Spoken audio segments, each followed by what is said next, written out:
नमस्कार साथियों, आप सभी का स्वागत है। आज हमारा मॉक टेस्ट नंबर 43 है और 43 में स्टार्ट करने से पहले हम 42वें मॉक टेस्ट का अभ्यास प्रश्न देखते हैं। हमें जो अभ्यास प्रश्न दिया गया था 42वें मॉक टेस्ट में वो दिया गया था गुणोत्तर श्रेणी का, जो कि 2, 4, 8, 16 और 1024 में मुझे बताने थे कुल कितने पद है।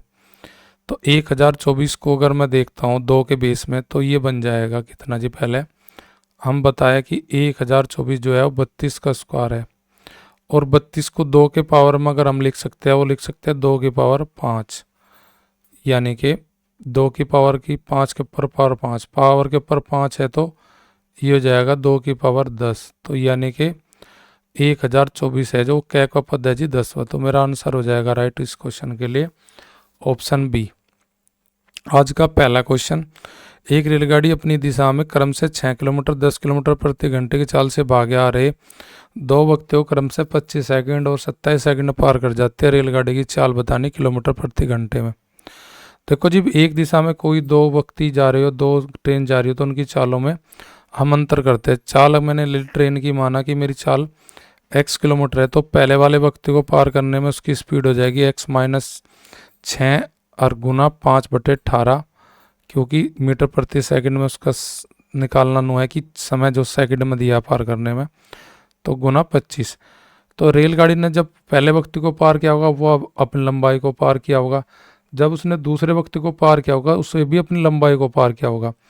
तो x-10 यानी कि चालों में अंतर गुना चालों को कन्वर्ट करके 5/18 लगाकर मीटर प्रति सेकंड में गुना 27 सेकंड।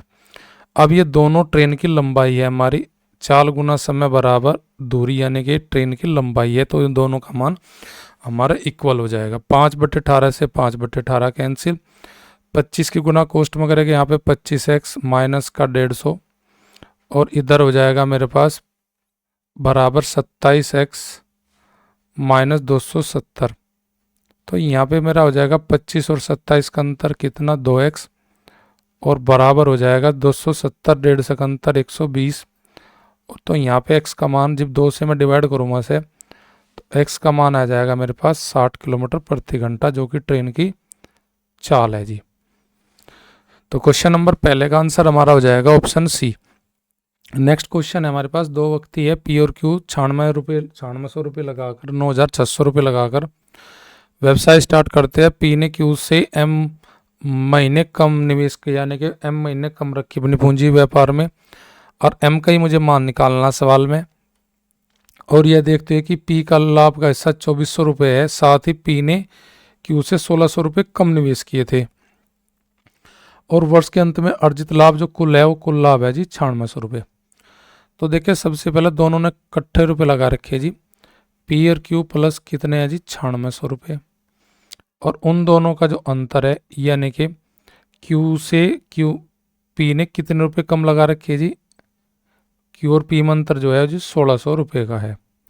तो यहाँ से अगर मुझे P का मान निकालना तो दोनों का अंतर करके मैं बटे 2 कर देता हूँ, यानी कि दोनों का अंतर 9600 और 1600 का हो जाएगा जी 8000। 8000 का बटे 2 करने के बाद मेरे पास P की वैल्यू आ जाएगी। P का निवेश कितना है जी 9600 में 4000, तो 4000 रुपये P ने लगाए मेरे। Q ने कितने लगाए 96 से 4000 घटाओगे तो आ जाएगा जी मेरा 5600 रुपये मेरे Q के व्यापार में। अगर Q पूरे वर्ष रहता है व्यापार में यानी कि 12 महीने, तो हमारा P रहेगा कितना, उससे 12 माइनस M महीने कम, जो कि सवाल में मुझे दिया गया है। अब यहाँ पे कह रहा कि लाभ अगर 9600 रुपये टोटल हुआ उसमें 2400 रुपये हिस्सा P का है। इसमें अगर P का लाभ 2400 रुपये है तो Q का हिस्सा हो जाएगा 2400 घटाओगे 96 से यानी कि 7200। और आपको पता व्यवसाय पार्टनरशिप वाले सवालों में लाभ का मान जो होता है पूंजी गुना समय होता है। मेरे पास पूंजी उन दोनों की 4000 और 5600 में, तो यहाँ में मुझे 8 से काटूंगा तो पूंजी का अनुपात हो जाएगा 8×5 = 40 और जी इधर हो जाएगा 8×7 = 56। 8×5 = 40 और 8×7 = 56। 800 से मैं काटूंगा 2 0 से 2 0 कट गई 40 और 56 में हो जाएगा अनुपात 5:7। यहाँ पे 2400 को मैं काटूंगा 2400 से 1:24 यहाँ हो जाएगा 1:3। तो 5 की गुना करेंगे हम 12 माइनस एम में और 7 की गुना करेंगे 12 में, तो यहाँ पे हो जाएगा मेरा 5 गुना 12 माइनस एम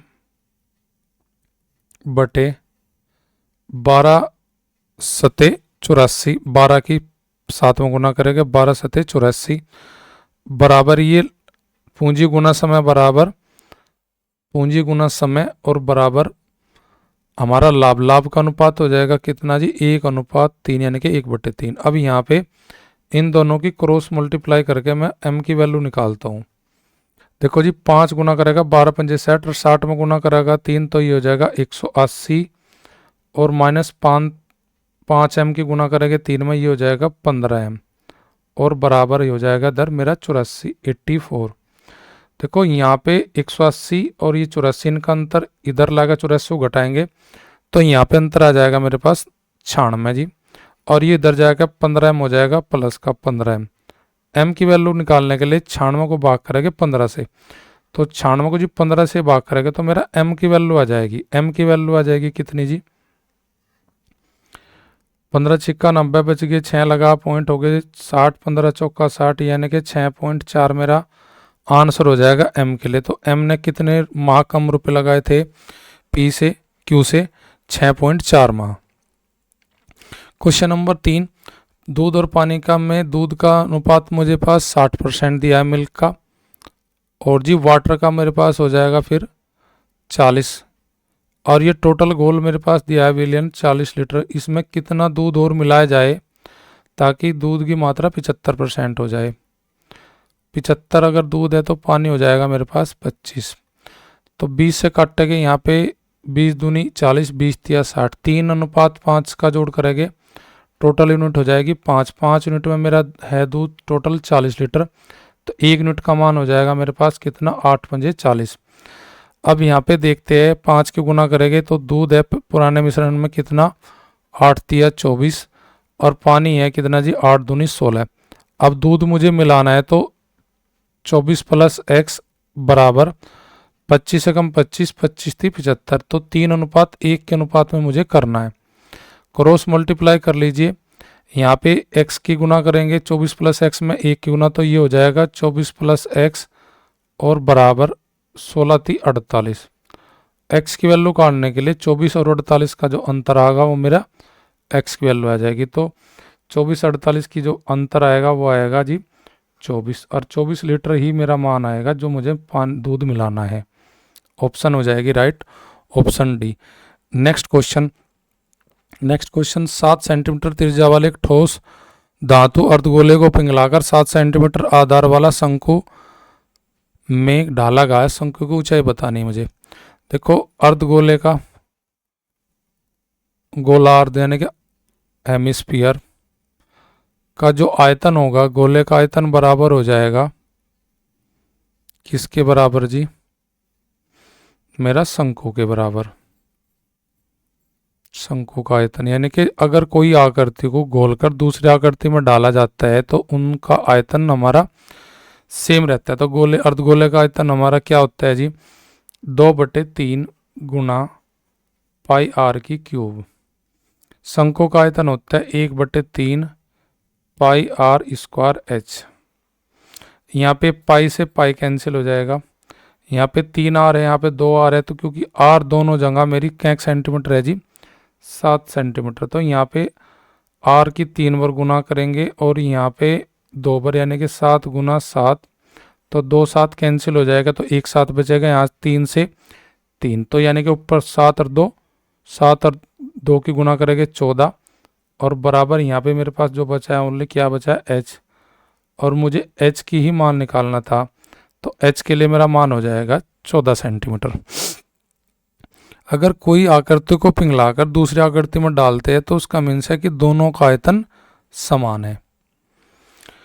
देखिए क्वेश्चन नंबर 5 भी सिंपल है। बहुलक पूछना मुझे कौन सा बहुलक का बहुलक होता है जो पद सबसे अधिक बार आता है। सबसे अधिक बार देखिए इसमें कौन आया हुआ है 15 15 15 15 यानी कि 4 बार 15। देखो 12 का एक बार 1 2 बार आया, 3 बार, यानी कि 15 4 बार है तो 12 3 बार है। उससे अधिक बार हमें कोई और नज़र नहीं आ रहा। 18 एक बार है, 20 एक बार है, 14 एक बार है। तो जो सबसे अधिक बार आया वो 15, तो 15 ही मेरा बहुलक हो जाएगा। तो क्वेश्चन 5 के लिए ऑप्शन बी हो जाएगी मेरी राइट। अगला क्वेश्चन, एक वर्ग और आयत का परिमाप बराबर है। आयत का मुझे माप दे रखी 54 और 20 सेंटीमीटर की, तो वर्ग का क्षेत्रफल मुझे बताना। देखो परिमाप बराबर है दोनों का, किसका, एक वर्ग का और एक आयत का। आयत का परिमाप जो होता है उसका फॉर्मूला क्या होता है जी, हमारा परिमाप यानी कि चारों भुजाओं का जोड़, तो यानी कि 2 इंटू लंबाई प्लस चौड़ाई, तो 2 गुना 54 प्लस 20 यानी कि हमारा 74। 74 का डबल हमारा हो जाएगा कितना जी, 148। 148 सेंटीमीटर परिमाप अगर आयत का है तो यूं ही परिमाप मेरा हो जाएगा। अगर आयत का परिमाप मेरा इतना है तो वर्ग का परिमाप भी मेरा इतना ही होगा। कितना जी, जितना मेरा दिया है आयत का। तो वर्ग का परिमाप क्या होता है जी, 4 गुना भुजा, और मुझे भुजा का मान निकालना है तो मुझे 148 को भाग करना पड़ेगा 4 से। तो मेरी भुजा आ जाएगी 4 तिया 12, बच गए 2, 7 चौक 28, यानी कि भुजा उसकी प्रत्येक भुजा का मान है जी हमारा 37 सेंटीमीटर। मुझे निकालना वर्ग का क्षेत्रफल। तो वर्ग का क्षेत्रफल निकालने के लिए मुझे करना पड़ेगा भुजा का स्क्वायर। वर्ग का क्षेत्रफल निकालने के लिए मुझे करना पड़ेगा भुजा का स्क्वायर। भुजा मेरी है जी 37, तो मेरी 37 का जो स्क्वायर होगा वही मेरा आंसर होगा। 37 का स्क्वायर हो जाता है जी 1369। 1369 सेंटीमीटर स्क्वायर वर्ग का क्षेत्रफल हो जाएगा, जो कि ऑप्शन मेरा सी में दिया है। नेक्स्ट क्वेश्चन देखते हैं। त्रिभुज का क्षेत्रफल 240 वर्ग सेंटीमीटर है, उसके आधार में 20% की बढ़ोतरी, 49 यानी कि एल्टीट्यूड यानी कि ऊंचाई में 10% की कमी की जाती है, तो क्षेत्रफल में क्या परिवर्तन होगा प्रतिशत में। तो सीधा सा क्वेश्चन इसका x% माइनस का y% माइनस x गुना y बटे 100 से हम इस फॉर्मूले को लगाकर आंसर निकाल लेंगे 240 को बिना यूज किए। तो देखिए प्लस का 20% और जी माइनस का 10% और माइनस 10 और 20 का गुणनफल 10 गुना 20 और बटे 100, तो दोनों जीरो मेरी कैंसिल हो जाएगी यहाँ से। माइनस का 2 माइनस का 10 तो माइनस का 12 और प्लस का मेरे पास है 20, तो इन दोनों में अंतर करेंगे तो प्लस की वैल्यू आ जाएगी प्लस का 8%। प्लस का 8% मेरी ऑप्शन डी में दिया है। नेक्स्ट क्वेश्चन है जी मेरा, एक समबाहु त्रिभुज का क्षेत्रफल दिया है 81 √3 वर्ग सेंटीमीटर, इसकी भुजा और 49 बताना, यानी कि उसकी भुजा और ऊंचाई बतानी। समबाहु त्रिभुज वो होता है जिसकी तीनों भुजा बराबर होती है, तीनों भुजा बराबर होती है, और इसका मुझे क्षेत्रफल जो होता है समबाहु त्रिभुज का उसका फॉर्मूला होता है जी 3√4 गुना भुजा स्क्वायर, यानी कि भुजा अगर मैं ए लेता हूँ ए स्क्वायर बराबर इसकी वैल्यू मुझे दी गई है 81√3। तो देखो जी यहाँ पे तुलना करने पर √3 से 3 कैंसिल हो जाएगा और ये 4 गुना करेगा इसमें 81 में, तो ए स्क्वायर बराबर 4 गुना 81।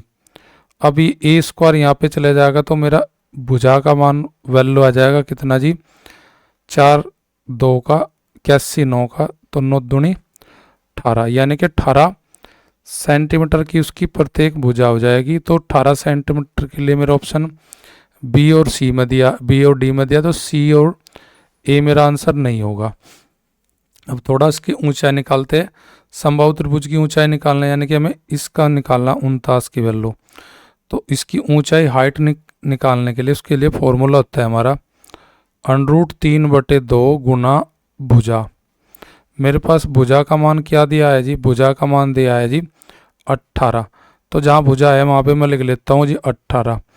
18 को जब मैं भाग करूँगा 2 से ही हो जाएगा 9, तो 9 √3 मेरी हो जाएगी उसकी जी 49, यानी कि हाइट एल्टीट्यूड। तो 9 √3 मेरी ऑप्शन में दिया है जी ऑप्शन बी में, ये मेरा राइट आंसर हो जाएगा क्वेश्चन नंबर 8 के लिए।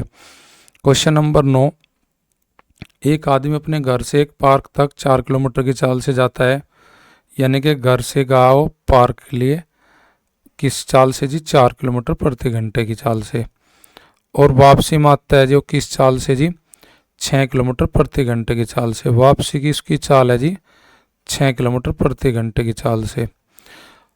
ये कह रहा है जी पूरी यात्रा में लगा जो समय है उसका कुल मान है जी 1 घंटा। तो घर से पार्क के बीच की दूरी निकालनी। तो ऐसे सवाल बनाने के लिए हमारे पास डिस्टेंस निकालने के लिए फॉर्मूला होता है दोनों चालों का गुणनफल 4 गुना 6 और दोनों का जोड़ यानी कि 10 और गुना समय घंटे में। कितना जी 1 घंटे। 6 चौक 24, 24/10 का मीन्स हो जाएगा मेरा 2.4। 2.4 मेरे लिए ऑप्शन कौन सी में दे रखा है जी? ऑप्शन बी में दिया है। और आज का लास्ट क्वेश्चन नंबर 10। दो साइकिल सवार शहर ए और बी एक दूसरे को और चल पड़ते हैं जो कि 150 किलोमीटर की दूरी पर है, और उन दोनों के चलने का मुझे समय जो दिया है, ए से जो चलता है वो 6 AM पे चलता है और बी से जो चलता है वो चलता है 7 AM पे। अब ये दोनों डिस्टेंस ए और बी के बीच की दी गई है कितनी जी? 150 किलोमीटर। अब ये कह रहा है जो ए से चलता है वो 20 किलोमीटर प्रति घंटे की चाल से चलता है, और फिर कहा जी दोनों मिलते हैं जी 9 बजे। अगर वे दोनों 9 बजे मिलते हैं तो ए वाला कितने घंटे चलेगा जी? 3 घंटे चलेगा। और बी वाला कितने घंटे चलेगा? जो 7 बजे चलता है वो 2 घंटे चलता है। अब मुझे बी की चाल निकालनी। तो देखे 3 घंटे जो चलता है 20-20 किलोमीटर प्रति घंटे की चाल से, वो 3 घंटे में 20 किलोमीटर प्रति घंटे की चाल से क्या किलोमीटर दूरी चल लगा जी? 60 किलोमीटर की दूरी। अगर 150 में से मैं 60 घटा लूँ, 150 में 60 घटा लो तो मेरे पास ये पता लग जाएगा कि बी की साइड से कितनी किलोमीटर दूरी चलेगी? 90। और बी कितने समय चला जी? 2 घंटे चला। तो 2 से अगर मैं 90 को भाग कर दूँ तो बी की स्पीड आ जाएगी मेरे पास कितनी जी? 90/2 यानी कि 45 किलोमीटर प्रति घंटा जो स्पीड आएगी वो आएगी बी की। और 45 जो मुझे दिया है वो ऑप्शन बी में दिया गया था। आज का अभ्यास प्रश्न आपकी स्क्रीन पे है। क्वेश्चन को पढ़े और पढ़ने के बाद आप इसका आंसर सोल्व करें और आंसर को कमेंट में लिख के भेजें कि आपका आंसर इस अभ्यास प्रश्न के लिए क्या होगा।